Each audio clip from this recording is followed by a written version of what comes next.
கர்த்தருக்கு ஸ்தோத்திரம். 5th ஜூலை இன்னைக்கு ஆண்டவர் உங்களை பார்த்து சொல்கிற வார்த்தை என்னன்னு பார்த்தீங்கன்னா ஆசீர்வாதம்.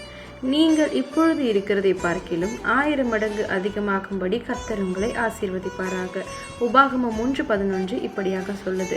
இந்த வார்த்தை யாருக்கு கொடுக்குறாங்கன்னு பார்த்தீங்கன்னா, இஸ்ரவேல் மக்களை எகிப்திலிருந்து விடுவிச்சதுக்கப்புறம் ஆண்டவர் இவங்களுக்கு இந்த வார்த்தை கொடுக்குறாரு.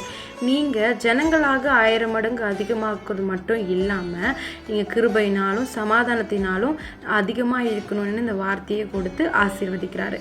நம்மளுடைய வாழ்க்கையிலும் கர்த்தர் இப்படி தான். நம்ம கஷ்டத்தில் இருக்கும் பொழுதும் பாடுகள் இருக்கும் பொழுதும் நிறைய விஷயத்தை நம்ம தொலைச்சிட்டு இருக்கும் பொழுது ஆண்டவர் நம்மளை பார்த்து இந்த வார்த்தையை சொல்கிறாரு. நீங்கள் இப்பொழுது இருக்கிறதை பார்க்கிலும் 1000 மடங்கு அதிகமாக்கும்படி கர்த்தர் உங்களை ஆசீர்வதிப்பார். ஸோ நம்மளுடைய வாழ்க்கையிலும் சரி, நம்முடைய குடும்பங்களிலும் சரி, பிரச்சனைகள் இருந்தாலும் கர்த்தர் பிற்காலத்தில் நம்மளை கண்டிப்பாக ஆசீர்வதிப்பாருன்னு நம்பிக்கை வைங்க. உங்களுக்கு ஏதாச்சும் ப்ரேயர் பாயிண்ட் இருந்துச்சுன்னா கண்டிப்பாக கமெண்ட் செக்ஷனில் மறக்காமல் சொல்லிட்டு போங்க. நான் உங்களுக்காக ப்ரேயர் பண்ணிக்கிறேன். தேங்க்யூ.